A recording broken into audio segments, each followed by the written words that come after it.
What's going on, friends and future friends? Welcome to Cosmic Culture, the channel where we talk all major movie and television news, theories, breakdowns, and much more.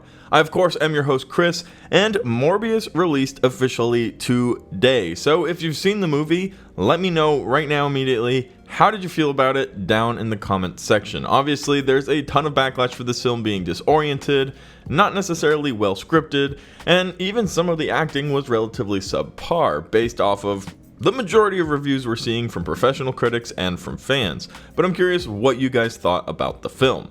Now, today we're going to talk about that post-credit sequence, and no, yes, it is April 1st, but we will not be doing any April Fool's jokes here on the channel. So this is some real news, real post-credit scenes, no jokes here whatsoever. We're going to talk about the post-credit scenes, what they are briefly, there's two of them, but even more importantly, what they mean for Marvel moving forward. Be sure to subscribe to the channel, turning on that notification bell so you don't miss out on any of our daily uploads. Also, in the description down below, check out our Discord. You can find me on Instagram at Chris M. Rosser, and you can find me on Twitter at TheCultureChris. So as I mentioned, there are two post-credit scenes for Morbius, and if you don't want any spoilers and haven't seen the film, now would be a good time to leave. But I'm going to go ahead and continue, assuming that you either A, don't care, or B, have seen the movie, and the first one has to do with Michael Keaton. We see the purple flash, which we see from Spider-Man No Way Home when Doctor Strange is trying to contain all of the different villains coming to kill Spider-Man because they know he's Peter Parker. This brings Michael Keaton from the MCU to the Morbius universe. Now in the film, it is confirmed that Morbius' universe happens inside Venom's universe. So Tom Hardy's Venom and Morbius exist together in the same universe. Also keep in mind that in the Morbius film, they took out any trace of Spider-Man. There was no sign of Spider-Man on the wall like we saw the murderer poster. It all was changed, and it was very obviously changed. The film was made 3 years ago, and because of a lot of delays and things that happened with Spider-Man No Way Home and Sony's new direction because of the success of Andrew Garfield's return and Tobey Maguire's return, things for Morbius ended up changing, and it did greatly affect the film. But let's get back to the post-credit scenes. Adrian Toomes, Michael Keaton's Vulture, appears into a jail cell at the end of Morbius in the Venom universe, the Venom Morbius universe. He sees that he looks a little bit different in the mirror, and then he ends up being released from prison because in this universe, Michael Keaton's Adrian Toomes did nothing wrong. So that's the first post-credits scene. We get Adrian Toomes, Vulture, from the MCU into Morbius. He seemingly, however, will be remaining there, as in the second post-credits scene, it is also about Vulture. It's actually like a second part of the first one. Vulture makes it to the Sonyverse, and then he gets approached by Morbius. Now, we see him now in his high-tech Vulture gear, and we wonder maybe how he actually got it and where it came from, but this movie was plethored with potholes and things that didn't make sense, so we're just gonna roll with it. So, Vulture has his gear, Morbius comes up to him, and says that we need to go after Spider-Man, and Vulture agrees and says that that's interesting. Now, we already know what this means. It's not a massive spoiler to even talk about it, and it isn't even just guessing at this point. There was a Q&A with the director who said exactly what they're up to.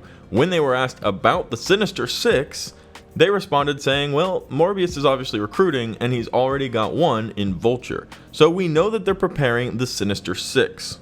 They also heavily imply a Spider-Man here for the Sonyverse, so we have to wonder to ourselves, who is it? And we're going to get to that in just a second. Let's wrap up what we kind of learned from this Morbius post-credit scene.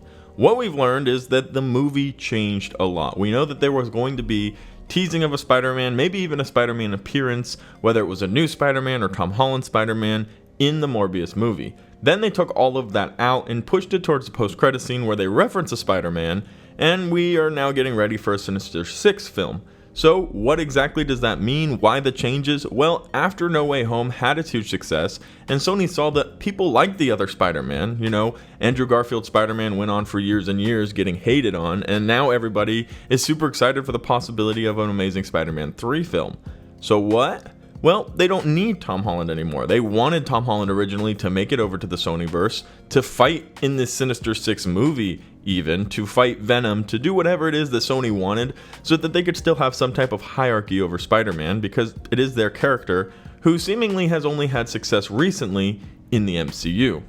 So of course Sony wanted a piece of that pie and they wanted to get Tom Holland over, and a few years ago Kevin Feige even said that Tom Holland has a unique ability to jump between universes, which nobody else in the MCU will possess. But it seems like that's not the plan anymore. Instead of randomly bringing Tom Holland's Spider-Man over to the Sonyverse, now we're just randomly bringing over a few villains, and we're going to get a different Spider-Man to fill this role, not Tom Holland. Tom Holland has his own problems, as he has a new trilogy coming in the MCU, will be fighting Venom, and many other villains who will find their way to Spider-Man, as they always do.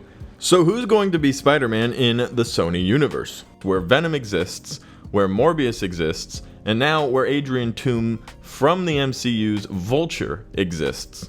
And that's the exciting part. We don't really know, but it does make the most sense that it would be Andrew Garfield's Spider-Man. That throughout the release of the future films, like maybe Venom or Kraven the Hunter, they're going to continue to build the roster for the Sinister Six. So basically, from what we can tell already, we've got Morbius, Venom, Kraven the Hunter, and Vulture as our first 4 candidates for the Sinister Six. They're going to include 2 others, obviously, and they might come from different universes, much like we've seen with Vulture, or they may not, and they might introduce new villains to come and join and take over here fighting Andrew Garfield. The way I think this will best make sense and line up is Venom and Andrew Garfield fight each other and meet in Venom 3, but that's not the Sinister Six film. We get the introduction for the other characters as well, and then the Sinister Six is formed, and we get the Amazing Spider-Man 3, which will be about the Sinister Six. This would be a really awesome order, and a fantastic way to go about doing this, creating a Sonyverse structured on the possibility of the Sinister Six versus Andrew Garfield's Spider-Man, who everybody wants to see get his 3rd film now. You can use Andrew Garfield and introduce him into this universe specifically during the Venom movie, and then you can continue crescendoing into the Sinister Six and the Amazing Spider-Man 3. Are there any worries about this? Absolutely. Andrew Garfield had a amazing, historic comeback in No Way Home. He was one of the best Spider-Mans on the screen. Everybody was raving about his performance, the emotion behind him returning, the emotion behind the character. It was really, really cool to see how Andrew Garfield kind of turned his own struggles into the struggles of his Peter Parker. And it was beautiful on screen. And as I've mentioned, fans want an Amazing Spider-Man 3. But after watching Morbius, and after many people's opinion of Morbius, not just my own, it seems like maybe Sony still doesn't quite have the formula for creating an Amazing Spider-Man movie on their own. Now, I want to be fair, Morbius was changed several times, it was delayed several times, it's a new character that isn't necessarily a headline character, and although Morbius is cool, not many people really know or maybe even care about that character, if we're being fair and honest. Spider-Man, Venom, these are more popular different characters, and now that Sony has their direction, maybe it's possible that they're going to go ahead and make very clear decisions, make no plot holes in their movies like what we saw in Morbius, and make it all make sense. Morbius was put through the blender, it was changed, it was redirected, and the entire idea of what Morbius was going to be has been reutilized in order to potentially bring Andrew Garfield's Spider-Man into this Sonyverse and into the Sinister Six film. But let me know what you guys think. Does this make the most sense? We know the Sinister Six is headed our way based off of the Q&A from the director, but do you think Andrew Garfield will be the Spider-Man? And do you think his 3rd Spider-Man film will be The Amazing Spider-Man, The Sinister Six? Let me know your thoughts in the comment section down below. As always, thank you to everybody watching to the very end of the video. If you found it helpful, useful, or interesting, consider subscribing and turning on that notification bell. And I'll see all of you guys in the next one right here on Cosmic Culture.